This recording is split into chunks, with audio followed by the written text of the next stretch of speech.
बचपन और ज़माने तालिब इल्मी से ही मैं एक सिलानी इंसान हूँ। वारागर्दी, घूमना फिरना, सैर सपाटा मेरी फितरत में शामिल है।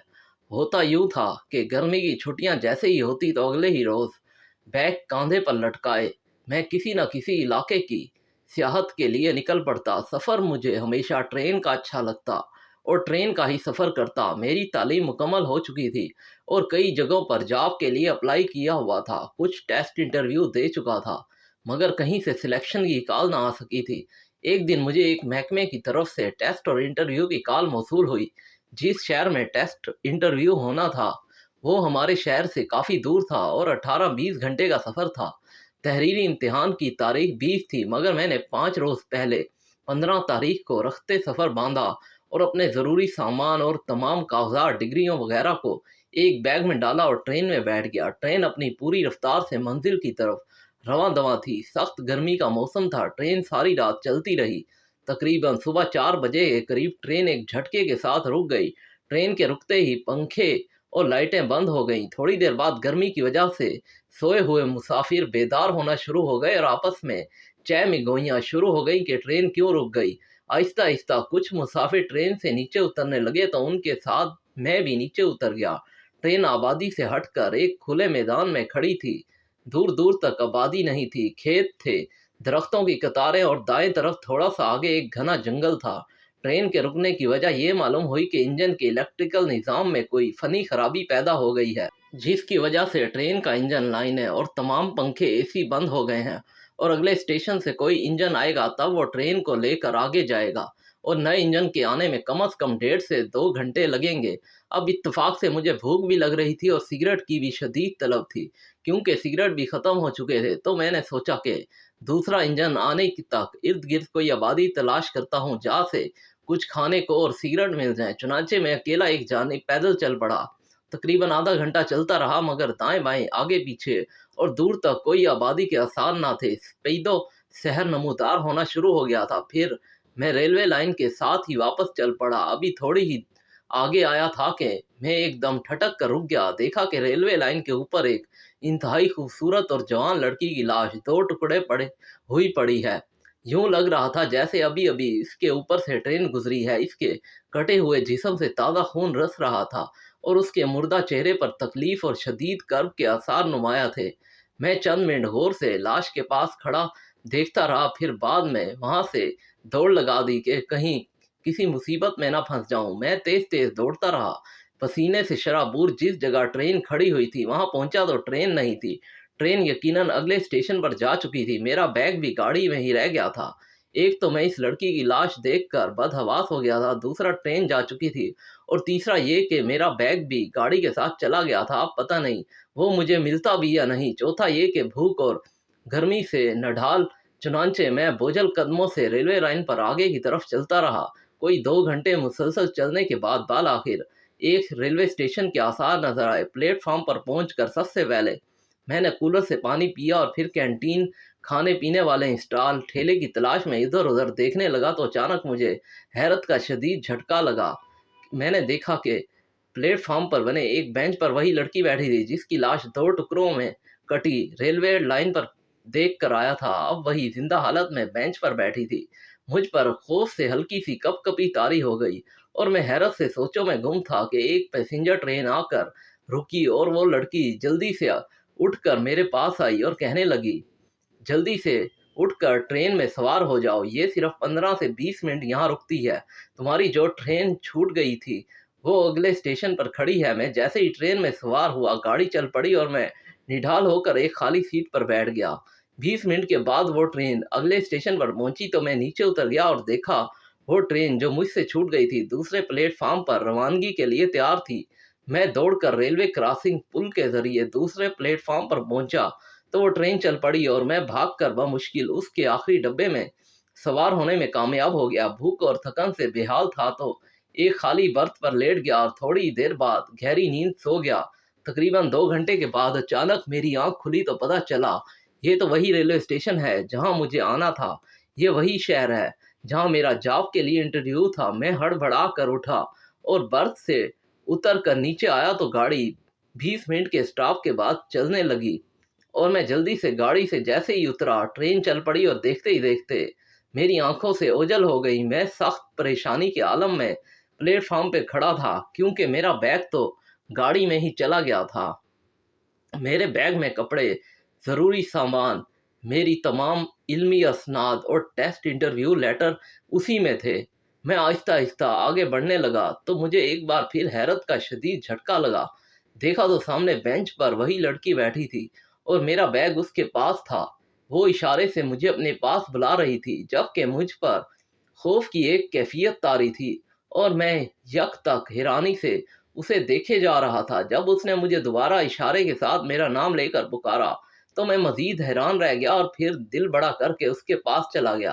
اس نے مجھے اپنے ساتھ بیٹھنے کا اشارہ کیا۔ جیسے ہی میں بینچ پر بیٹھا تو اس نے مجھے مخاطب کیا اور کہنے لگی، ساجد صاحب یہ رہا آپ کا بیگ، اچھی طرح چیک کر لیں، اس میں کوئی چیز کم تو نہیں۔ تو میں نے جواب دیا، چیک کرنے کی ضرورت نہیں ہے، ہر چیز پوری ہی ہوگی۔ پھر لڑکی نے کہا، ساجد صاحب میں آپ کو اپنے شہر میں خوش آمدید کہتی ہوں۔ اب میرے حواس کچھ بحال ہو چکے تھے۔ جب میں نے لڑکی کو غور سے دیکھا تو وہ ایک انتہائی حسین و جمیل لڑکی تھی۔ اس کا حسن آنکھوں کو خیرہ کر دینے والا تھا۔ میں نے لڑکی سے سوال کیا کہ تم کون ہو اور میرا نام کیسے جانتی ہو؟ وہ بولی، ساجد صاحب آپ گھبرائیں مت، آپ کو سب سوالوں کے جوابات ملیں گے، اس کے لیے آپ کو میرے ساتھ میرے گھر چلنا ہوگا۔ میں نے کہا کہ ایک اجنبی شہر میں ایک انجان لڑکی کے ساتھ میں کیسے جا سکتا ہوں؟ تو وہ کہنے لگی، آپ بالکل بھی پریشان نہ ہو، آپ مجھ پر بھروسہ کر سکتے ہیں۔ دراصل مجھے آپ کی مدد کی اشد ضرورت ہے اور آپ ہی وہ واحد انسان ہیں جو میری مدد کر سکتے ہیں۔ کیسی مدد؟ تم کھل کر بتاؤ، مجھے اپنے ساتھ اپنے گھر کیوں لے جانا چاہتی ہو؟ تو وہ مسکرا کر بولی، کہا نا آپ کو سب سوالوں کے جواب مل جائیں گے، بس آپ میرے ساتھ چلیں۔ میں بے اختیار اٹھ کھڑا ہوا اور کہا، چلو آؤ۔ میں نے اپنا بیگ کاندھے پر لٹکایا اور اس لڑکی کے پیچھے چل پڑا۔ ریلوے اسٹیشن سے باہر آ کر ہم نے ایک رکشہ کیا اور اس میں بیٹھ گئے۔ 20 منٹ کے بعد رکشہ ایک مکان کے آگے رک گیا۔ لڑکی نے رکشہ ڈرائیور کو کرایہ دیا اور وہ چلا گیا۔ پھر اس نے ڈور بیل بجائی تو فوراً ہی دروازہ خود بخود کھل گیا اور ہم گھر کے اندر داخل ہو گئے۔ ایک کمرے میں پہنچ کر میں نے اپنا بیگ رکھا تو لڑکی کہنے لگی، ساجد صاحب آپ نہا دھو کر چینج کر لیں، میں جب تک آپ کے کھانے کے لیے کچھ بناتی ہوں۔ میں اس کی ان سرگرمیوں پر کچھ پریشان ہوا تھا۔ تولیہ اور شلوار قمیض سوٹ نکالا اور باتھ روم کی طرف چلا گیا۔ جب نہا کر فریش ہو کر کمرے میں آیا تو میز پر کھانا اور چائے پڑی تھی۔ میں نے کھانا کھایا اور چائے پی لی تو لڑکی نے مجھے میرے برانڈ کا سگریٹ پیکٹ دیا اور میں حیرت و استعجاب میں ڈوب کر کسی ٹرانس کی سی کیفیت میں سگریٹ پینے لگا۔ تھوڑی دیر کے بعد لڑکی میرے پاس آ کر بیٹھ گئی اور کہنے لگی، ساجد صاحب اب میں آپ کو اپنا مکمل تعارف کراتی ہوں، میرا نام کلثوم ہے اور میں ایک یتیم لڑکی ہوں۔ میرے ابو بچپن میں ہی فوت ہو گئے تھے، میری امی نے بڑی مشکل سے مجھے پالا ہے۔ یہ مکان ہمارا اپنا ہے جسے میرے ابو نے اپنی زندگی میں ہی تعمیر کروایا۔ ہم دو بہنیں ہیں، میری دوسری بہن رابعہ میڈیکل کی اسٹوڈنٹ ہے اور کراچی کے ایک میڈیکل کالج میں فائنل ایئر میں ہے۔ میں نے بی ایڈ تک تعلیم حاصل کی اور پھر جاب کی تلاش میں روزانہ گھر سے نکل جاتی کیونکہ ابو کی جو پینشن آتی ہے وہ بہت ہی قلیل ہے، گزارا بڑی مشکل سے ہوتا ہے۔ ایک پرائیویٹ اسکول میں ٹیچر کی جاب کے لیے اپلائی کیا ہوا تھا تو وہاں انٹرویو کے لیے گئی۔ اس سکول کی پرنسپل جو کہ سکول کی مالک بھی تھی بہت ہی خرانٹ قسم کی عورت تھی۔ اس نے مجھے جاب تو دے دی مگر بغیر کسی اپائنٹمنٹ لیٹر کے زبانی کلامی۔ چنانچہ اگلے روز سے میں نے اسکول جوائن کر لیا۔ آہستہ آہستہ مجھے معلوم ہوا کہ پرنسپل کوئی اچھے کردار کی عورت نہیں ہے۔ اس کا ایک بھائی تھا جس کا نام شہروز تھا، وہ اکثر اسکول آتا جاتا رہتا تھا اور لیڈی ٹیچرز کو بھوکی نظروں سے دیکھتا تھا۔ اس نے مجھ پر بھی ڈورے ڈالنے کی بہت کوشش کی مگر میں اسے ذرا بھی لفٹ نہ کراتی تھی۔ ایک دن پرنسپل کے آفس گئی تو پرنسپل واش روم میں تھی جبکہ شہروز وہاں بیٹھا ہوا تھا۔ اس نے مجھ سے وہاں فری ہونے کی کوشش کی اور زبردستی میرا بازو پکڑ لیا۔ میں نے اپنا ہاتھ چھڑا کر اس کے منہ پر تھپڑ مارا اور گھر چلی آئی۔ کچھ دن گزرے تو پرنسپل سکول نہ آئی۔ پتہ چلا ان کی طبیعت خراب ہے اور وہ گھر پر ہیں جب تک وہ صحت یاب نہیں ہوتی۔ پرنسپل کی سیٹ پر شہروز بیٹھے گا۔ اگلے دن شہروز نے مجھے اپنے آفس میں بلایا اور کہا کہ پرنسپل صاحبہ نے مجھے گھر بلایا ہے، وہ میرے ذمہ کوئی اہم ڈیوٹی لگانا چاہتی ہیں۔ شہروز نے فون ملا کر میری بات پرنسپل صاحبہ سے کروائی، وہ مجھے گھر بلا رہی ہیں۔ مجھے ابھی تک 2 مہینے کی تنخواہ بھی نہیں ملی تھی۔ پرنسپل نے کہا، آ کر تنخواہ بھی لے لو۔ میں چاروں ناچار شہروز کے ساتھ اس کی گاڑی میں بیٹھ گئی۔ آدھے گھنٹے کی مسافت کے بعد گاڑی ایک بنگلے میں داخل ہوئی۔ शरोज ने मेन गेट बंद कर दिया और मुझे एक कमरे में ले गया, लेकिन वहाँ प्रिंसिपल की बजाय उसके दो दोस्त बैठे हुए थे, जो शक्ल से ही छटे हुए गुंडे और बदमाश बिगड़े हुए रईसज़ादे लग रहे थे। उन तीनों ने मुझे दबोच लिया और सारा दिन मेरी आबरूरेजी करते रहे, और शाम को मैं लुटी-पुटी घर आ गई। 2 दिन के बाद स्कूल जाकर प्रिंसिपल को सारी बात बताई और तनख्वाह मांगी तो उसने मुझे अपने स्कूल की टीचर मानने से इनकार कर दिया और बेइज्जत करके अपने ऑफिस से निकाल दिया। मैं बहुत रोई, यहाँ तक बताकर कुलसूम खामोश हो गई और कहा, बाकी कल बताऊंगी। रात का खाना खाकर मैं सो गया और ख्वाब में क्या देखता हूँ कि कुलसूम को उन तीनों बदमाशों ने जगह रखा है और आबरू रेजी करने के बाद कहके लगा रहे हैं। और शहरोज कह रहा था, मैडम कुलसूम, ये तुम्हारे इस थप्पड़ की सजा है जो तुमने मुझे मारा है। तो इस पर कुलसूम बोली, मैं तुम्हारे खिलाफ पुलिस में पर्चा दर्ज कराऊंगी, मीडिया में जाकर तुम्हारा पोल खोलूंगी।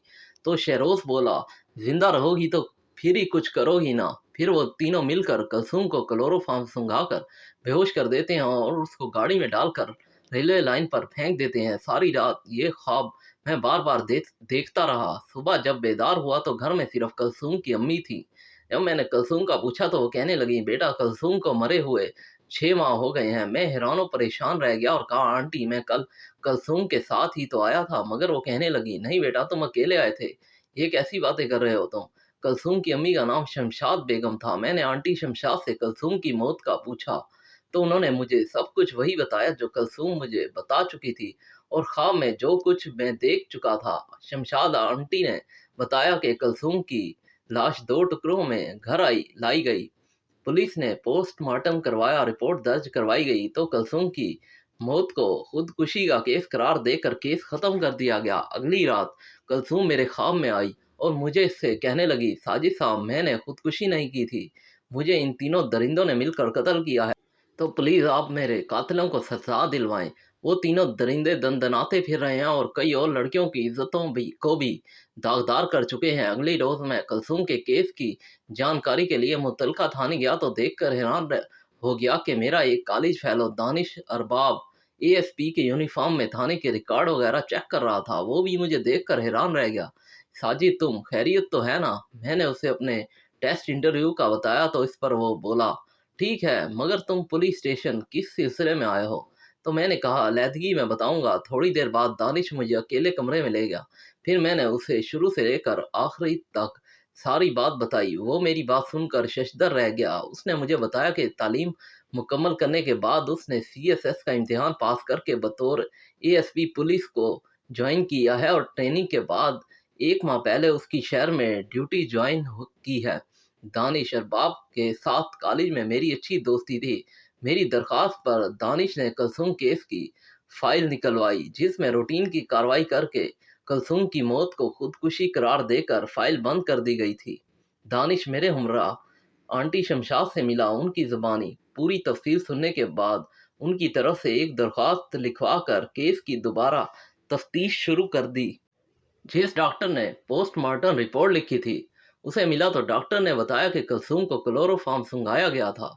तो कोई भी इंसान बेहोश होकर खुदकुशी नहीं कर सकता। डॉक्टर की असल पोस्टमार्टम रिपोर्ट को गायब करके दूसरी जाली रिपोर्ट लगा दी गई थी और ये सब कुछ पैसे और असर रसूख के बल पर किया गया था। दानिश अरबाब ने बड़ी जान फिशानी और मेहनत से इस केस की असर नो तफ्तीश की तमाम शवाहिद और सबूत इकट्ठे किए और शहरोज और उसके दोनों दोस्तों और प्रिंसिपल को गिरफ्तार करा लिया। और उसके दोस्तों से ये इंकशाफ भी हुआ कि शहरोज स्कूल की प्रिंसिपल का भाई नहीं था बल्कि एक दोस्त था।